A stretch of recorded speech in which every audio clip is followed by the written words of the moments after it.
The wind smelled of snow and gunpowder. Ezra Hartman had been tracking the wounded elk for hours. At 57, his eyes weren't what they used to be, but 2 decades alone on this mountain had taught him to read the land in a way most men read books. The trail led him up a steep ridge, one that overlooked the mining town of Redemption Springs. The town had shot up from the valley floor like a patch of ugly weeds after they found silver.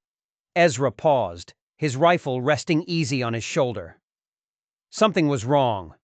The elk's tracks, the heavy prints, and the spots of blood in the snow, they just stopped, vanished. And in their place, boot prints. 2 sets. The men who made them were dragging something heavy, something that left a shallow trench in the fresh powder. He followed the new trail, his instincts screaming. The woods were too quiet. Not a bird, not a squirrel. He moved like a ghost through the pines until he saw it. A shape, half buried in a snowdrift. A body. It was a man, maybe mid-30s. His throat had been cut, ear to ear. A professional job. This wasn't the work of bandits. The man's money pouch was still on his belt, fat with coin. This was an execution. Plain and simple. Something glinted in the snow next to the corpse. Ezra nudged it with the toe of his boot. A silver badge. A stylized black pine tree in the center. Blackwater Mining Company. One of Judge Harrison's enforcers, Ezra spat. In 3 years, Harrison and his Blackwater thugs had choked the life out of Redemption Springs, turning a town built on hope into their own private kingdom. Everyone knew it. No one could do a thing about it. The dead man's hand was frozen in a claw, clutching a folded piece of paper. Ezra pried it from the stiff fingers. He squinted at the official letterhead. United States Department of Justice. "Now what's a Blackwater man doing with federal papers?" he muttered to the silent trees. A pistol cocked behind him. The sound was deafening in the frozen quiet. "That's exactly what I aimed to find out," a voice said, steady as bedrock. "Right before he tried to put a bullet in my back." Ezra didn't turn. He didn't even flinch. He knew that sound. He knew when he was outmaneuvered. He'd learned that lesson the hard way, a lifetime ago. "Seems you managed just fine without my help," Ezra said, his eyes still on the dead man. "A man learns to handle himself out here." The voice moved closer, the crunch of boots on snow deliberate, unhurried. "You're Hartman, the hermit from Snow Peak." Now Ezra turned, slowly. The man holding the pistol was Sheriff Samuel Cross, Redemption's lawman. He was tall and weathered, with a mustache streaked gray and eyes that had seen too much. "And you're Harrison's puppet," Ezra replied, his voice flat. Cross's expression tightened. A flicker of something, anger, maybe shame, crossed his face before it was gone. "Things aren't always what they seem, Hartman." He nodded at the corpse. "This man wasn't just an enforcer. He was a federal marshal, undercover. Name was Miller. He was my contact." The words hit Ezra like a physical blow. A federal marshal. This wasn't just local corruption anymore. This was something far bigger, something far more dangerous. "Why would Harrison kill a federal marshal?" Ezra asked, though he was already starting to guess the answer. "Because I started asking questions," Cross said. His gaze drifted down the ridge toward the town below. "About the miners who just disappear. About rigged claims. About a judge who seems to own everything and everyone." Cross looked Ezra square in the eye. "Miller was here to help me build a case. Harrison must have found out." Ezra studied the lawman. He'd always dismissed Cross as another one of Harrison's paid cronies. But maybe, just maybe, he'd been wrong. The questions Cross was asking were deadly ones. Cross handed Ezra a folded letter. It was different from the one in the dead marshal's hand. "This came 2 days ago. It's why Miller came. It's about Judge Thomas Morrison." The name struck Ezra again. Morrison, the county judge before Harrison. A good man. Died of consumption 3 years back. At least, that was the official story. 3 years ago, Cross's voice dropped to a near whisper. Judge Morrison was building his own case against Harrison. A big one. Then he married a young widow, a newcomer named Margaret. He got sick. Wasted away in a matter of months. Died before he could file his report with the territorial governor. Cross let the words hang in the freezing air. Convenient, wouldn't you say? Ezra stared at the letter, a memory stirring. He'd met Morrison, years ago, a fair man with kind eyes. He had a daughter, a little girl with a solemn face who followed him everywhere. "Why are you telling me this?" Ezra asked, his voice rough. "Because Morrison knew he was in danger," Cross said. "The week before he died, he sent me a message. He said if anything happened to him, there was only one man in these mountains that Harrison couldn't buy or bully. One man who could be trusted to see justice done." Cross paused. "He mentioned your name, Hartman. He said you owed him a debt." Before Ezra could process this, a bell began to ring in the valley below. 3 sharp, jarring peals. Then silence. It wasn't a call to worship. It was something else. Something cold. Cross tensed. Auction day. Auction? Harrison calls it debt resolution, Cross said, his mouth twisting around the words. When a miner can't pay the outrageous fees Blackwater charges at the company store, Harrison seizes their property, sells it off to the highest bidder. He hesitated, his eyes dark. Sometimes it's more than just property. A cold dread, colder than the mountain air, settled in Ezra's gut. He followed the sheriff's gaze down to the town square, where a crowd was gathering. For 23 years, he'd kept his distance. He wanted nothing from the world below. But something had just changed. A dead federal marshal, a murdered judge, and a name from a past he'd tried to bury. "I need supplies anyway," Ezra muttered, shouldering his rifle. "Might as well see this for myself." Redemption Springs wasn't the town he remembered. The rough-and-tumble honesty of the boomtown was gone, replaced by something hard, something mean. Blackwater men in their dark blue coats stood on every corner, their hands resting on their pistols. Their black pine tree emblem was painted over storefronts, a mark of ownership. As Ezra walked toward the town square, conversations stuttered and died. Mothers pulled their children close. The old-timers, men he'd known for years, just gave him a cautious nod. He was the mountain hermit, a legend to some, a ghost story to others. The auction was being held on a wooden platform outside the Last Chance Saloon. The crowd was big, but the mood was grim. This wasn't a community gathering. It was a wake. On the platform stood a woman. She was thin, her dress faded, her face a mask of quiet desperation. Beside her stood a child, a girl, no more than 10, lost inside a threadbare coat. Her eyes were fixed on the toes of her worn-out boots, a curtain of dark hair hiding her face. A clerk in a Blackwater coat stepped forward. "Next for resolution! The debts of the late Thomas Morrison, inherited by his widow, Margaret Whitley Morrison." Ezra froze. Morrison. The judge's widow. The judge's child. "Mrs. Morrison owes the Blackwater Mining Company $217, the clerk announced, his voice booming. Having no property of value, she has petitioned Judge Harrison to resolve this debt through the transfer of guardianship of her stepdaughter, Lucy Catherine Morrison, aged 10. The clerk paused for effect. "The child is deaf and simple-minded, but she's able-bodied, fit for household labor." A low murmur went through the crowd. Selling a child's guardianship. It was a last resort for the desperate.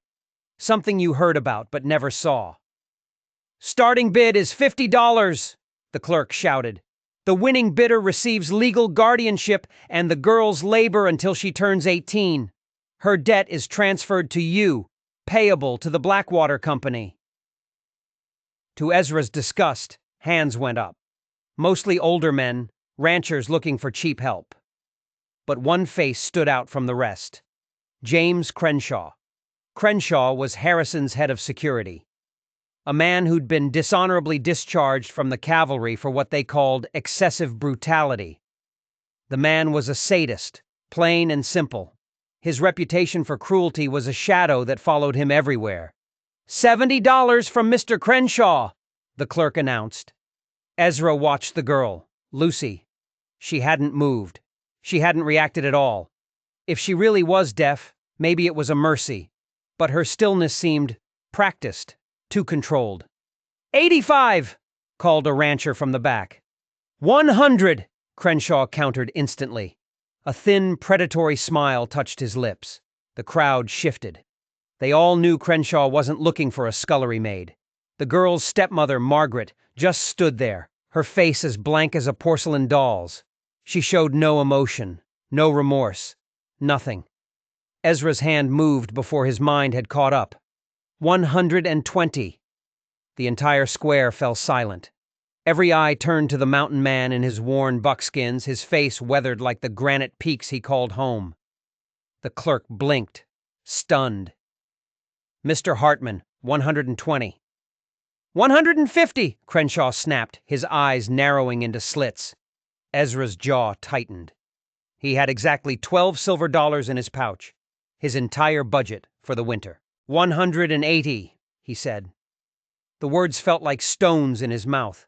He couldn't back it up. He was bluffing with an empty hand. Crenshaw stared at him. The silence stretched. Ezra could feel the weight of every person's gaze. For a moment, he thought Crenshaw would call him on it. Then, with a look of pure hatred, Crenshaw shook his head and stepped back. "Sold!" the clerk shouted, his voice cracking with relief. "For $180 to Mr. Hartman. Approach for the paperwork." As Ezra stepped forward, his heart hammering against his ribs, a heavy hand gripped his shoulder. He turned. It was Sheriff Cross. The sheriff pressed a small, heavy leather pouch into his palm. "Morrison's money," Cross muttered, his voice low and urgent. "He gave it to me for safekeeping. Said a day like this might come. Get her out of town, Hartman. Fast." Before Ezra could even process what had happened, Cross had melted back into the crowd. At the platform, a new figure had appeared, Judge Harrison himself. He was tall and imposing, with silver hair and a perfectly trimmed beard. His black suit was immaculate, completely out of place in the rough-hewn town. "Mr. Hartman," Harrison said, his voice as smooth as polished river stone. "What a surprise. Have you decided to rejoin civilization?" "Just business," Ezra grunted, counting out the silver coins from the pouch onto the clerk's table. It was exactly $180. Harrison watched the transaction with the unblinking intensity of a hawk. "The girl is deaf. Has been since birth. She won't respond to your voice. Keep that in mind." Ezra said nothing. He just signed the papers the clerk shoved in front of him. Margaret, the stepmother, hadn't moved. Only when the last coin was counted did she glance at Ezra. Her eyes were empty, dead. "She liked horses," she said suddenly, her voice flat and distant. Before she went simple, she might respond to them still. It was the only hint of maternal feeling he'd heard from her. Ezra gave a single curt nod. He turned to the child. "Come along, Lucy," he said, forgetting for a moment about her supposed deafness. And for just a fraction of a second, the girl's eyes flickered toward him. It was the briefest of glances, so quick he almost missed it. Then her gaze dropped back to the ground. She stepped down from the platform and stood beside him, as docile as a lamb. As Ezra led her away, Crenshaw's voice cut through the dispersing crowd. "Enjoy the mountain air, old man. I might just come for a visit soon. See how you're caring for our little investment." Ezra didn't turn around. He didn't acknowledge the threat, but his hand tightened on the stock of his rifle. He needed supplies, and then he needed to be gone. As they walked, he watched Lucy from the corner of his eye. Her clothes were rags, but she moved with a strange, deliberate grace. Not the shuffle of a simple child. And he saw her, twice, flick a quick glance at the Blackwater men who were following them, her eyes darting back to the ground before they could notice. This girl was hiding something. In the general store, he bought flour, coffee, salt, and ammunition. The bare necessities. As he paid, he saw Lucy looking at a small, carved wooden horse on the counter. Her fingers hovered over it, not quite daring to touch. "That too," Ezra told the shopkeeper, adding the last of his own pennies to the pile. Outside, he handed the wooden horse to Lucy. She took it without a change in expression, slipping it into her coat pocket. but her fingers lingered on the carved mane for just a moment too long. The climb back to Snow Peak would take hours. As they left the edge of town, Ezra felt the eyes on his back. He glanced over his shoulder. Judge Harrison was standing on the steps of the courthouse, watching them through a brass spyglass. Beside him, Margaret stared after them, her expression a bizarre mix of relief and terror. "What in God's name have I gotten myself into?" Ezra muttered. To his shock, the girl, the supposedly deaf girl, looked straight up at him. Her dark eyes met his, and in that one look, he saw it all. There was no deafness. There was no simplicity. There was only a weariness that belonged to someone 4 times her age, and a fear so deep it was chilling. Then, just as quickly, the mask was back in place. Her expression went blank, and she turned her gaze back to the trail as they began the long climb home. Ezra's cabin was a fortress. Built from solid pine logs on a natural shelf halfway up the mountain, it had a clear view of the entire valley. A man with a good rifle could hold off a dozen attackers from here. That's why he'd built it 23 years ago. He'd built it for them, for his wife Sarah and their baby daughter Emma. He'd come out here after the war, after Chancellorsville, to build them a new life, away from the horrors he'd seen. They were supposed to join him from the mining camp below as soon as it was finished, but cholera had swept through the camp that fall. By the time he got the news and scrambled down the mountain, all he found were 2 fresh wooden crosses behind the doctor's tent. For 2 decades, he'd lived alone with that grief. He watched the world from his perch, a ghost on the mountain. He came down for supplies, but he never stayed. He never spoke more than he had to. He wanted nothing from the world that had taken everything from him. Until today. Until Lucy. The girl had been silent the entire 4-hour climb. She kept pace without a single complaint, even on the narrow switchbacks where one wrong step meant a fatal fall. When they reached the cabin, Ezra found himself feeling self-conscious for the first time in years. He saw the place through her eyes. The Spartan cot, the single chair, the walls hung with traps and pelts. The cabin had a second room. He had built it for Emma. It had been empty, the door shut, for 23 years. "This is it," he told Lucy, forgetting again that she was supposed to be deaf. "Home." To his surprise, she gave a tiny nod, a small, quick gesture that she immediately tried to hide. His suspicions grew stronger. He'd spent enough time in the wilderness to know when an animal was playing dead, and Lucy Morrison was playing a very dangerous game. Inside, he lit the stove. Lucy stood by the door, as still as a fawn, her eyes darting around, taking in every detail. "You can sit," he said, pointing to the lone chair. She didn't move. He gently took her arm and guided her to it. She went without resistance, her body limp. As he cooked a simple meal of beans and salt pork, he thought about his situation. He had spent a lifetime avoiding responsibility for anyone but himself. Now, he was the guardian of a strange, silent child. A child connected to a conspiracy that had already gotten a federal marshal killed. A floorboard creaked. He turned. Lucy was out of her chair, her small fingers tracing the spine of a book on his shelf, a collection of Shakespeare plays Sarah had given him. Their eyes met, and for a split second, the mask dropped again. He saw a sharp, calculating intelligence in her gaze. She was assessing him. Then, just as fast, her expression went blank, and she shuffled back to the chair. That night, he opened the door to the second bedroom. A fine layer of dust covered the small bed he had carved for a daughter who never got to sleep in it. He brushed it clean, laid out fresh blankets. "For you," he said. Lucy stood in the doorway, staring at the little bed. And for the first time, her composure cracked. Her small hand tightened on the doorframe. Her breath hitched. He saw real emotion under the mask. Confusion. Fear. And maybe, just maybe, a sliver of hope. She walked in cautiously, perching on the edge of the mattress as if she expected it to be snatched away. Ezra lit a small oil lamp he placed on the bedside table. "Sleep well," he said, and closed the door. He stayed awake for hours, staring into the fire, the pieces of the puzzle tumbling around in his mind. Morrison's name, the dead marshal, Cross's warning, a child who wasn't deaf. Just before dawn, a crash from the second room jolted him awake. He grabbed his revolver and threw open her door. The oil lamp was shattered on the floor.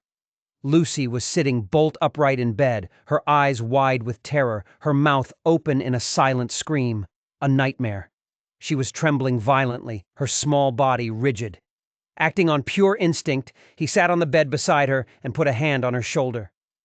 "You're safe," he said, the words coming out rough from disuse. "You're safe now." The trembling slowly subsided.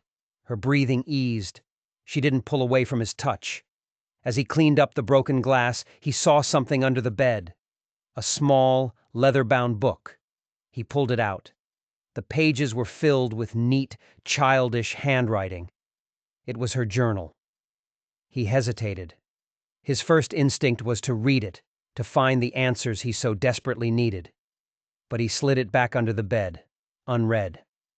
Some secrets had to be given, not taken.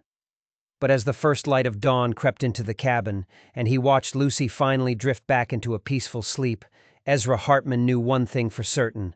Whatever game Judge Harrison was playing, he would protect this child.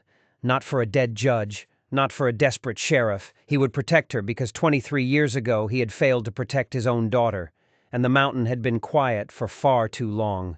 3 days passed. A strange, silent routine settled over the cabin. Lucy kept up her act, responding only to gestures. But Ezra found himself talking to her anyway. He told her about the mountain, about the animals, about the changing weather. He even read to her from his books in the evening. If she was playing a role, he figured, she had a damn good reason. On the fourth morning, he decided to test his theory. While her back was turned, he accidentally dropped a heavy cast-iron pot on the floor. The clang echoed through the small cabin. She flinched. It was a tiny, involuntary movement, a tightening of her shoulders, but he saw it. Clear as day. Later that day, while she was outside washing at the stream, he went through her meager belongings. Tucked into the lining of her worn coat, he found a folded letter. It was addressed to her stepmother, Margaret. The letter was from Harrison. It was a demand for payment. $200 for what it called unsettled accounts. And then came the final line. The child represents sufficient collateral to settle your obligations, as previously discussed. Ezra's blood ran cold. This wasn't a mother selling her stepdaughter out of desperation. This was a business transaction. Margaret had sold Lucy to Harrison to cover her gambling debts. That evening, he decided it was time to end the game. He sat across from her at the small table, a mug of hot coffee in front of each of them. "I know you can hear me, Lucy," he said quietly. She didn't move. Her eyes stayed fixed on the steam rising from her mug. "I found the letter from Harrison," he continued. "I know why Margaret sold you, and I know you're not deaf." A single tear traced a path down her cheek, but her face remained a blank mask. "I'm not angry," he said, his voice softer now. "And I'm not sending you back. But you have to tell me what's going on. I need to know what kind of trouble I've brought to my door." The silence in the cabin was thick. He thought for a moment she wouldn't answer. Then, so softly he almost missed it, she whispered a single word. "They'll kill me."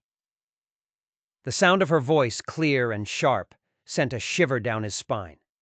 The simple-minded deaf child was gone. "Who will?" he asked, leaning forward. "Crenshaw, him, and Harrison," she said, her eyes still on the table. "Margaret told them I was valuable, that I was dangerous." "Dangerous? How?" Her small hands twisted in her lap. "I hear things. I remember things. Papa said it was a gift." She finally looked up, and her gaze was sharp, intelligent. "People say things around a little girl they think is deaf. They say things they shouldn't." "What things, Lucy?" "That they murdered him," she said, her voice growing stronger. "That Margaret put something in his medicine, a little at a time, every day.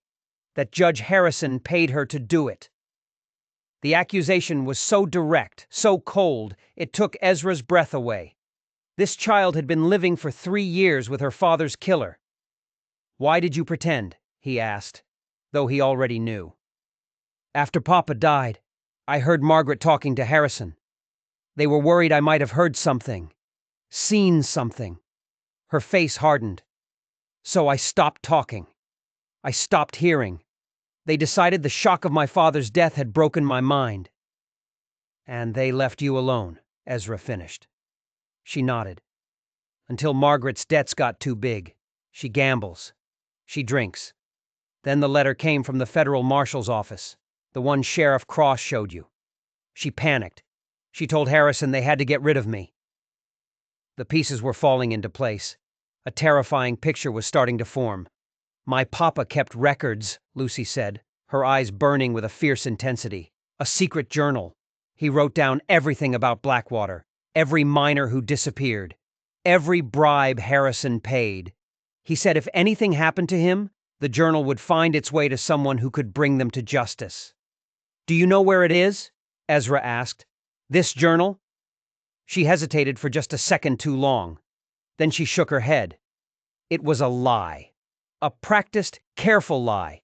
She was still protecting something. Before he could press her, a sound from outside froze them both. Hoofbeats, on the trail below the cabin, getting closer. Lucy's eyes went wide with a very real, very raw terror.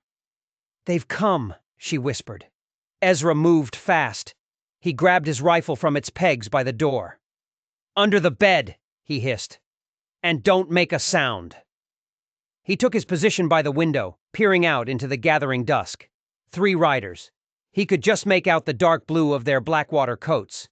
His 23 years of solitude were officially over, and if Crenshaw had come to collect on his investment, the Hermit of Snow Peak was about to remind him that some debts are paid in blood. The riders reached the clearing and dismounted. It was Crenshaw, all right. With him was Fletcher, the weaselly clerk from the auction. But the third man made Ezra's jaw clench. It was Sheriff Cross. "Hartman!" Crenshaw's voice echoed in the cold air. "Come on out! We've come all this way to check on the girl's welfare." Ezra took a breath, opened the cabin door, and stepped out. He held his rifle casually, but it was ready. "She's sleeping. It's been a long few days." Crenshaw's smile was all teeth. "Wake her up. Judge Harrison is very concerned about her. He thinks she might be better off with proper care." "I paid for her fair and square," Ezra said. "The papers are legal." "Indeed they are," Fletcher piped up. "However, Mrs. Morrison has had a change of heart. She's willing to refund your money. In full." "Not interested." Ezra's finger was resting on the trigger. "You're making a mistake, old man." Crenshaw's voice turned to gravel. "Nobody says no to Judge Harrison." "I just did." The standoff hung in the air, thick and heavy. Then, Sheriff Cross stepped forward. "That's enough, Crenshaw," he said, his voice carrying an authority Ezra hadn't expected. "The guardianship is legal. We have no grounds to interfere." Crenshaw whipped his head around. "Since when do you decide what grounds we have?" "Since I'm still the sheriff of this county," Cross replied evenly, "and I don't recall the judge issuing any official order." For a second, Ezra thought guns would be drawn. Crenshaw's hand hovered over his revolver. "Maybe we should just ask the girl what she wants," Crenshaw said, his voice dangerously soft. "She's deaf," Ezra reminded him, "and 10 years old. The law says she's my responsibility." "Laws can be changed," Fletcher said with a smirk. Cross's hand was resting on his own sidearm now. "Leave it, Crenshaw. Not tonight." Crenshaw stared at Cross, then at Ezra. Finally, he stepped back, his face a mask of fury. "This isn't finished, Hartman," he snarled. "Harrison wants that girl, and what Harrison wants, he gets." They mounted their horses and rode off into the darkness. But as Cross turned to follow, he looked back at Ezra and tapped his own breast pocket twice. A silent signal. A warning. Ezra bolted the door and turned. Lucy wasn't under the bed. She was pressed against the far wall, clutching something in her hand. A small, tarnished, silver badge. "It was my father's," she said, her voice steady now. He was the county judge before Harrison. She looked at Ezra, her eyes ancient. You were right to buy me. They came for me, and they will come again. Why, Lucy? Why do they want you back so badly? Her expression hardened into something no child's face should ever hold. Because I know where Papa hid his evidence, she said, and Judge Harrison will do anything to keep it buried forever. The wind howled outside, carrying the first heavy flakes of a blizzard. Winter was finally coming to Snow Peak. But this winter would be different. The ghosts of Ezra's past had company now, and the quiet, lonely future he had always expected had just vanished like tracks in a fresh snow. The blizzard buried the mountain in 3 feet of snow. For a week they were cut off from the world.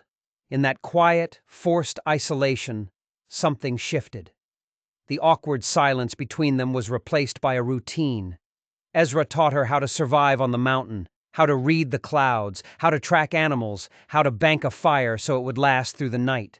And in the evenings, he would read to her from his books.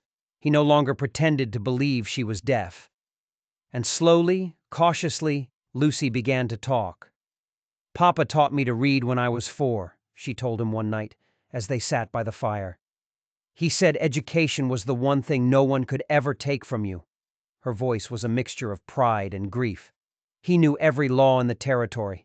That's why Harrison was so afraid of him. What did your father know? Ezra asked gently. He knew about the disappearances, she said, her eyes fixed on the flames. Miners who complained about the conditions in Blackwater's mines. A newspaper editor who asked too many questions. They all just vanished. Papa started keeping a journal. Names, dates, what they were investigating. He was building a case for the federal court. Her voice dropped. Then he married Margaret. How did that happen? She showed up in town after her husband died in a mine collapse, Lucy said, her expression darkening. She was pretty, charming. She made Papa laugh again after my mother died. Her small hands clenched into fists. But it was a trap. After the wedding, she changed. She started spending all his money. Meeting with Harrison's men when Papa was working late. Her voice cracked. Then Papa got sick. The doctor called it consumption, but it was too fast. He was gone in a month. The pain in her voice was a raw, open wound. It stirred something in Ezra, an echo of his own ancient grief.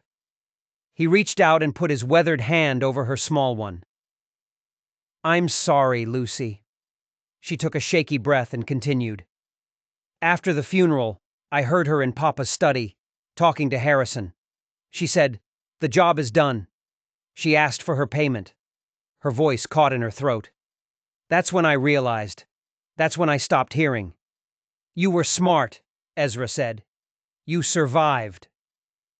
What happened to the journal? He asked. Her eyes met his, and the cautious, guarded look was back. I don't know, she said. It was another lie. But he didn't push. She had her reasons. Tomorrow, he said, changing the subject, I'll teach you how to shoot. That night, Ezra climbed to the small attic. In an old wooden chest, beneath a faded Union Army uniform, were his service medals. The ones he never looked at. Among them, the Medal of Honor. He'd been a lieutenant in the 7th Cavalry, one of the handful of survivors from Custer's command at the Little Bighorn. The luck that had saved his detachment had haunted him ever since. He had run from that world, run from the fighting, the politics, the bloodshed. He had retreated to this mountain to find peace. Now, as he cleaned and oiled his old Colt revolver, he realized the world he had run from had found him. The war had come to his mountain, and for the first time in 23 years, he had something to fight for. Keep both eyes open, Ezra instructed. Squeeze the trigger. Don't pull it. The small derringer cracked, the sound sharp in the snow-muffled clearing. Lucy lowered the pistol. She'd missed the tin can on the fence post. Again. Try one more time, Ezra said patiently. She raised the gun, took a steadying breath, and fired. The can flew off the post. A huge, genuine smile lit up her face. It was the first time he'd seen her look like a normal 10-year-old. I did it. Good shot, he said, nodding. But remember, it's not a toy. It's for emergencies. As they walked back to the cabin, Lucy suddenly froze. Someone's been here, she whispered. Ezra saw them then, a single set of boot prints circling the cabin in the fresh snow. They hadn't been there an hour ago. He drew his revolver, pushed Lucy behind him, and approached the cabin. The door was still barred from the inside. Nothing seemed disturbed. Whoever it was, they were just watching. Reconnaissance. That night, he kept watch by the window, his rifle across his lap. Lucy sat by the fire, quiet. "Why don't we just leave?" she asked finally. "Go somewhere Harrison can't find us." "There's nowhere far enough," Ezra said. "A man with Harrison's money and connections can reach anywhere. We have to face him here." "You're not afraid." It wasn't a question. "I've faced worse than Harrison's thugs," he said. "Because you were a soldier," she stated. He glanced at her, surprised. "How did you know that?" "The way you move," she said. "And you have a uniform in the chest in the attic, and a newspaper clipping in your Bible, about the survivors of the Little Bighorn." The girl missed nothing. "Yes," he said, his voice quiet. "I was there." "Is that why you came here?" she asked. "To forget?" "Partly," he admitted, "and partly to remember what I lost." Before she could ask more, a sound from outside made them both freeze. The soft crunch of a single pair of boots approaching the cabin. Ezra doused the lamp, plunging the room into darkness. "Hide," he whispered, but Lucy shook her head. "It's not them. The steps are too light." A soft knock came at the door. "Hartman?" a voice called quietly. "It's Cross. I'm alone." Ezra hesitated, then unbarred the door. The sheriff stepped inside, covered in snow. "You're a hard man to find," Cross said, eyeing Ezra's rifle. "State your business." Cross reached inside his coat. Ezra raised the rifle. "Easy," the sheriff said. "Just a telegram." He handed the paper to Ezra. It was from the U.S. Marshal's office in Helena. "Federal investigation Morrison death reopened. Stop. Deputy Marshal Weber arriving redemption. Feb 3rd. Stop. Secure all witnesses. Stop." "When did this come?" Ezra asked. "Yesterday," Cross said. "Harrison doesn't know, not yet, but he will soon." "Why are you risking this?" Cross's weathered face was grim. "Because Morrison was my friend. He asked for my help investigating Harrison before he died. I didn't do enough. I was a coward." His voice was bitter. "Now I'm done being a coward. This investigation is our only chance." He looked at Lucy. "Your father kept records, didn't he? Evidence." Lucy's face was a careful blank mask. "I don't know." Cross nodded slowly, accepting the lie. "If that evidence exists, Marshal Weber will need it, and he'll need witnesses. You both need to be in town when he arrives." "That's a death sentence," Ezra said. "Harrison owns that town." "Not entirely," Cross countered. "The miners are on the verge of revolt. People are getting tired of living under Harrison's boot. They just need someone to lead them." "I'm not a leader," Ezra said flatly. Cross's gaze drifted to the attic ladder. "That metal in your chest says otherwise." He turned to leave, then paused at the door. "One more thing. Those tracks you saw this morning? They belong to a man named Robert Two Hawks." Ezra stiffened. "Two Hawks is dead. He was a scout for my old unit, killed at Wounded Knee." "That's the official story," Cross said. "Truth is, he escaped. He and his people live in the hills. He recognized your cabin, Hartman. He said he owed you a debt from the Little Bighorn. He said to tell you, the old alliances still hold." After Cross left, a heavy silence filled the cabin. That night Ezra stood on the porch, staring out at the moonlit snow. "I know you're out there, Two Hawks," he called softly into the night. A shadow detached itself from the trees. A tall man wrapped in furs, moved with the silent grace of a predator. It was him. Older, his face lined with hardship, but it was him. "Long time, Bluecoat," Two Hawks said, his voice a low rumble. "The years change a man." "You protect the daughter of Yellow Hair now," Two Hawks said, gesturing to the cabin. Ezra frowned. "Yellow Hair? The man of laws? The one with hair like the sun, Two Hawks clarified. Judge Morrison. He was a good man. He spoke for my people when the miners tried to take our sacred lands. The Black Pine Man had him killed. Harrison. The same. Two Hawks nodded. And now he knows the girl has his secrets. He's sending Ghostface for her tomorrow. Ghostface? Crenshaw, Two Hawks said, his voice grim. He is coming at noon, with many guns. My people will watch the trails. We will give you a signal.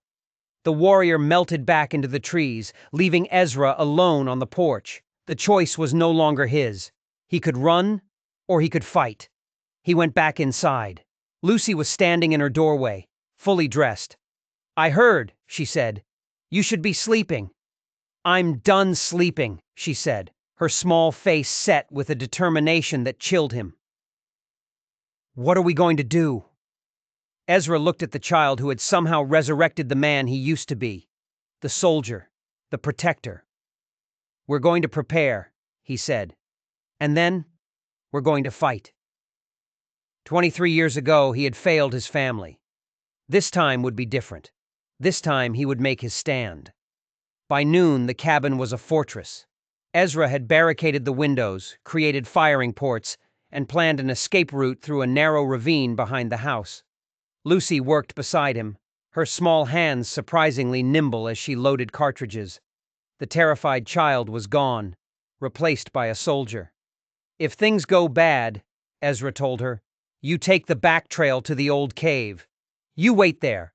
If I don't come in 3 days, you find Sheriff Cross. I'm not leaving you, she said stubbornly. This isn't a debate, Lucy. Your father's evidence is the only thing that matters. You have to survive.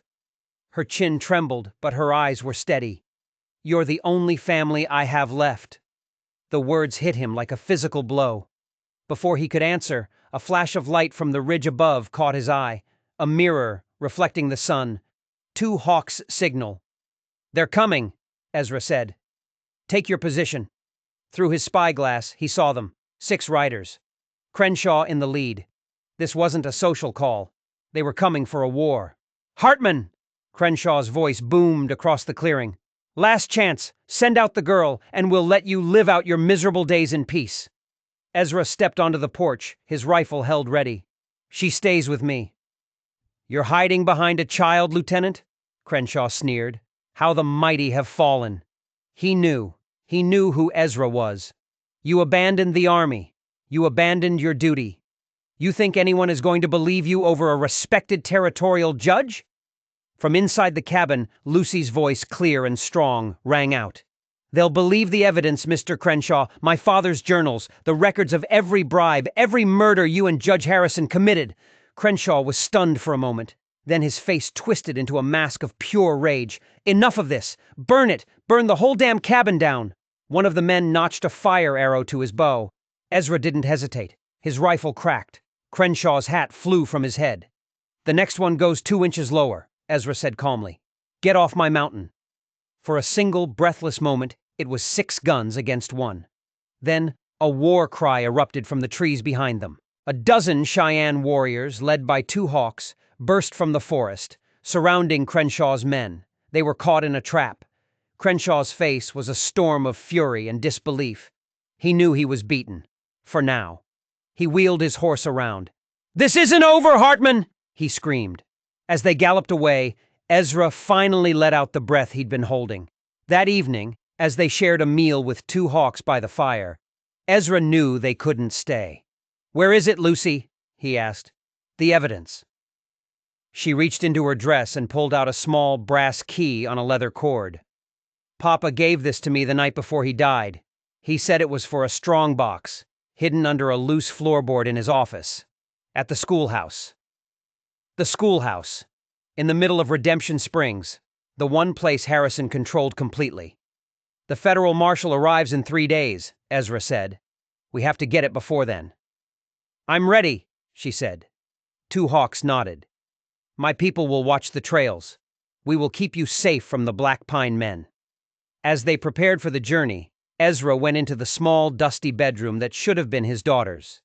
In a small wooden box, he kept his only mementos of his family. Sarah's wedding ring, a lock of Emma's baby hair, and the small wooden horse he had carved for her. He took the horse and put it in his pack. Some ghosts, he realized, you don't leave behind. You carry them with you. I'm scared, Lucy admitted later that night as she wrote in her own journal. Harrison is so powerful. What if we fail? Ezra sat beside her. When I was at the Little Bighorn, I was sure it was the end.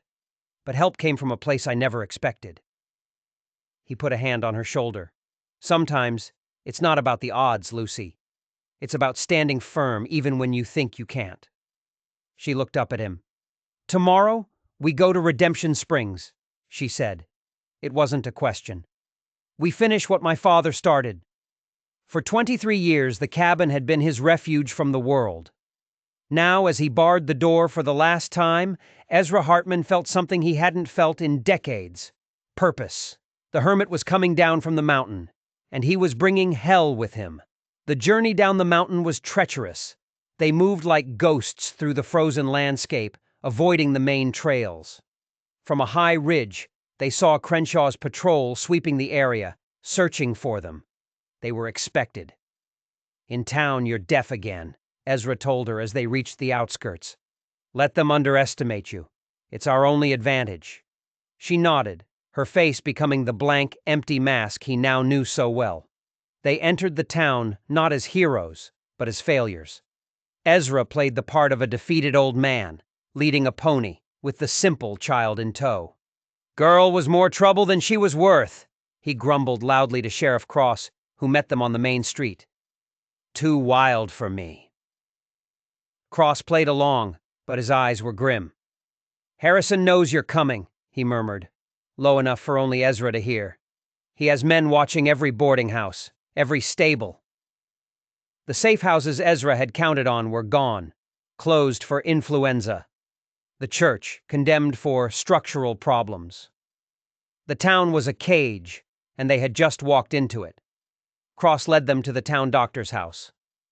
Doc's out on a call, but his housekeeper will let you warm up. It was the only place left that wasn't under Harrison's direct control. Once inside, Cross laid out the new reality. Harrison has called a town meeting for tonight. Mandatory attendance. Every Blackwater man will be there. It's a show of force. It's also a distraction, Ezra realized. While the whole town is in one place, the schoolhouse will be unguarded, Cross finished. The plan was desperate. Two hawks, who had slipped into town disguised as a fur trader, would create a diversion at the saloon. While Harrison's men were occupied, Ezra and Lucy would have one chance to get into the schoolhouse, find the strongbox, and get out. As dusk fell, the town bell began to ring, calling everyone to the meeting. The doctor's housekeeper left, and the house fell silent. It was time. They moved through the back alleys, sticking to the shadows. The town was eerily quiet. All eyes were on the town hall. The schoolhouse was dark and silent, a forgotten relic at the edge of town. A heavy chain was wrapped around the front doors. This way, Lucy whispered, leading him to a small basement window, half hidden by snowdrifts. The iron bars looked solid, but when she pressed on one, it swung inward on a hidden hinge. It was a secret entrance, her father's final secret. The basement was cold and damp. They climbed a rickety set of stairs that led directly into her father's old office. The room had been torn apart, drawers pulled out, floorboards ripped up. Harrison's men had been here. They had searched for the journal, and they hadn't found it. Lucy went straight to the heavy oak desk. She knelt, ran her hands along the base, and found it. A single loose floorboard. Together, they pried it up, and there, in a small, hidden cavity, was a metal strongbox. Her hands trembled as she used the brass key. Inside was a leather-bound journal, and several folders thick with papers. This is it, she breathed. Papa's evidence. Ezra scanned the first page. It was all there. Dates, names, bribes, a detailed account of Harrison's entire criminal empire. It was enough to hang him 10 times over. A soft footstep on the stairs below made them both freeze. Ezra doused their lamp, plunging the room into darkness. He drew his revolver, pushing Lucy behind him. The door creaked open. A figure stepped inside. "Hartman!" It was Cross's voice, a ragged whisper. "It's a trap. Harrison knew you were coming here. Crenshaw has the building surrounded." Before the words had even settled, shouts erupted from outside. Lantern light flooded the schoolhouse grounds. They were caught. "The roof!" Cross said, smashing the boards from a window with the butt of his gun. "It's the only way out." Ezra grabbed the strongbox, shoving it inside his coat. He lifted Lucy onto his back. "Hold tight." They scrambled out the window onto a narrow ledge. Below, the yard was swarming with Blackwater men. A shot rang out from inside, Cross buying them time.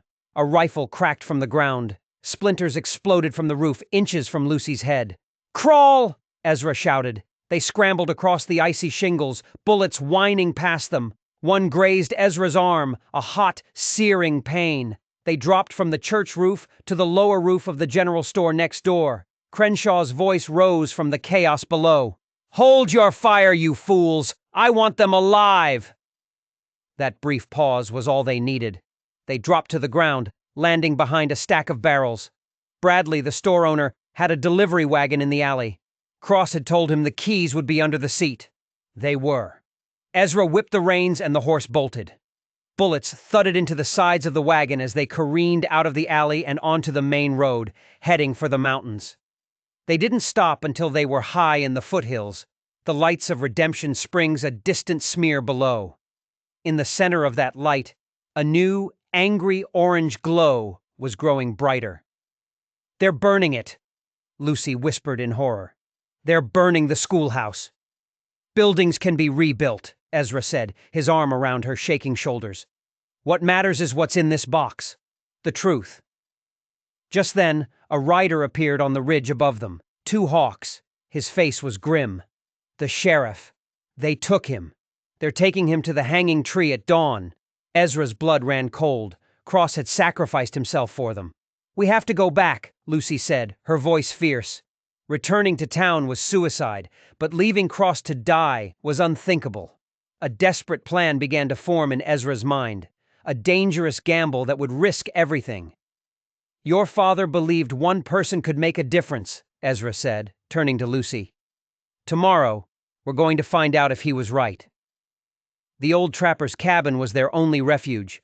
By the light of a tiny, smokeless fire, they laid out the contents of the strongbox. It was all there. A meticulous record of Harrison's reign of terror. Forged claims, laundered money, and a list. A list of 17 miners and prospectors who had disappeared after questioning Harrison's authority. "This is enough to bring in the entire U.S. Army," Ezra said. "If we can get it to Marshal Weber," Lucy reminded him. "And if we can save Sheriff Cross." 2 hawks, who had been scouting the perimeter, slipped back inside. "The Black Pine men are everywhere. They are hunting you. But Harrison is making a show of the hanging. He has invited a special guest." "Who?" "A federal judge. From Helena. A man named Davis." Lucy gasped. "Judge Davis. Papa trusted him. He was supposed to hear the case against Harrison." Ezra's face hardened. Harrison was making this look legal. He was using a federal judge to legitimize a murder. The web was bigger and more tangled than he had ever imagined. Their plan was simple and insane. At dawn, Ezra would walk into town. He would be the diversion. He would draw every eye, every gun. While he had their attention, 2 hawks and a handful of miners who were ready to fight back would free Cross. And Lucy, using her disguise as the simple deaf girl, would slip through the chaos to the telegraph office. She would send a message that would change everything. "Your only job," Ezra told her, his hands on her small shoulders, "is to get that evidence to Marshal Weber, no matter what happens to me." She looked up at him, her eyes burning with a fire he'd come to recognize. "My father taught me how to play chess," she said. "He told me the best players protect all their pieces and still find a way to win." As dawn broke, Ezra walked down the main street of Redemption Springs. The town was a powder keg. Blackwater men were on every roof. In the center of the square, the gallows stood waiting. and on the platform, a noose swayed gently in the morning breeze. They arrested him before he'd gone 50 feet. They dragged him into the courthouse. Harrison was there, sitting behind the judge's bench as if he owned it, and beside him, looking nervous, was Judge Davis. Sheriff Cross was in a corner, bruised and chained. "Lieutenant Hartman," Harrison said with a smirk, "your misplaced sense of honor is so predictable. Where is the girl?" "Safe," Ezra said, "and so is the evidence." Harrison's smile faded. "Search him." They found his rifle and his revolver, but they missed the small derringer tucked in his boot. "Put him with the sheriff," Harrison ordered. "Perhaps watching his friend swing will loosen his tongue." As the town bell began to toll, signaling the start of the execution, Ezra leaned close to Cross. "The plan is in motion," he whispered. "Be ready." At the telegraph office, Lucy handed a slip of paper to the terrified operator, William Bradley. He was a man her father had trusted. "Send this, now," she ordered. As his fingers began to tap out the message, a massive explosion rocked the town square. 2 hawks and the miners had detonated a bundle of stolen dynamite in a vacant building. Chaos erupted. Blackwater men ran toward the explosion. The crowd scattered. In the courthouse, Ezra seized the moment. He pulled the derringer, pressed it to a guard's head, and got the keys to Cross's chains. "This changes nothing, Hartman," Harrison screamed as they backed out of the room. "The territory is sealed. You'll never get out." They escaped through a back window into the chaos of the streets. Gunfire was everywhere. The miners were openly fighting Blackwater's men. The rebellion had begun. A friendly blacksmith pulled them into his forge and showed them a hidden door to an old mining tunnel. It let them out in a gully by the creek, where 2 hawks had left horses waiting. As they rode for the main stage road, they were cut off. Fletcher, the clerk, and 4 Blackwater men blocked the trail. It was over. They were outnumbered, outgunned. Then arrows flew from the trees. 2 hawks and his warriors, along with a dozen armed miners, emerged from the forest. The fight was short and brutal. Fletcher was captured. "You're all dead men," he spat, clutching a wounded shoulder. "Harrison has called in the territorial militia. 50 men. They'll be here any minute." 50 trained soldiers against a handful of miners and warriors. The odds were impossible. "The stage road," Ezra said. "It's our only chance. We have to get that evidence to Weber." The trading post, where the stage was due to stop, was a war zone before they even arrived. Crenshaw had anticipated their move. He was there, with the first of the militia, laying a trap. But Lucy, hidden inside by the one-armed owner, had seen it. "It's a trap, Mr. Hartman," she said as soon as he burst through the door. "The real ambush is in the creek bed." The information changed everything. 2 hawks took his warriors to flank the ambush. The miners dug in around the trading post. Then they heard it. The rumble of the stagecoach, coming in fast. "Fire the signal!" Ezra yelled. The trading post owner lit the fuse on an old cannon he used for celebrations. The boom echoed through the valley. It was the signal. The battle exploded. The stagecoach careened into the clearing, horses screaming, bullets flying from all sides. The driver somehow managed to pull it to a stop. The door flew open. A tall man with a silver mustache and a marshal's badge jumped out. Marshal Weber, but he wasn't alone. With him was another man, an older man, dressed in a fine Eastern suit. "Chief Justice Monroe," Weber announced, "from Washington, here to personally investigate claims of corruption." The tide had just turned. Lucy ran forward, shoving her father's evidence into the Chief Justice's hands. Then Crenshaw and the full force of the militia charged out of the woods. They were hopelessly outgunned. "The tunnel!" the trading post owner shouted. "There's an escape tunnel to the creek!" "Get the Chief Justice and the evidence to safety," Weber ordered. But Ezra saw the real target. On a ridge, overlooking the battle, was Judge Harrison himself, directing the militia. "I'm going after Harrison," Ezra said. "It's the only way." "No!" Lucy cried. "I'll find you," he promised. "That's a promise." And with that, he slipped out the back, disappearing into the chaos of the fight. He moved through the battle like a ghost, a veteran of 100 such skirmishes. He reached the ridge undetected. Harrison was there, with 3 bodyguards. "Burn it all!" Harrison was ordering a messenger. "No survivors." Ezra stepped into the clearing, a revolver in each hand. "It's over, Harrison." The judge turned, a flicker of shock on his face before it was replaced by an arrogant sneer. "You can't kill an unarmed man, Lieutenant. Your ethics won't allow it." "Let's test that theory," Ezra said, cocking both hammers. For the first time, Harrison looked afraid. "My death changes nothing. I have friends in Washington. History will remember you as a criminal." "Maybe," Ezra said, "but you won't be around to see it." Just then, a small voice cut through the tension. "Not anymore." Lucy was standing at the edge of the clearing, and behind her were Marshal Weber, Chief Justice Monroe, and Sheriff Cross. "We heard everything, Harrison," Weber said, snapping a pair of handcuffs on the judge's wrists. "You're under arrest for the murder of Judge Thomas Morrison, and a list of crimes so long it'll take a week to read." As Harrison was led away, his empire crumbling around him, Lucy looked at Ezra. "I was supposed to stay in the tunnel." "I'm glad you didn't," he said, his voice rough. Down below, the militia, seeing their leader captured, threw down their weapons. The battle was over. The rebellion was won. Chief Justice Monroe looked at Lucy. "Your father would be incredibly proud of you, young lady." Later, as the dust settled, Monroe turned to Ezra. "The girl has no family.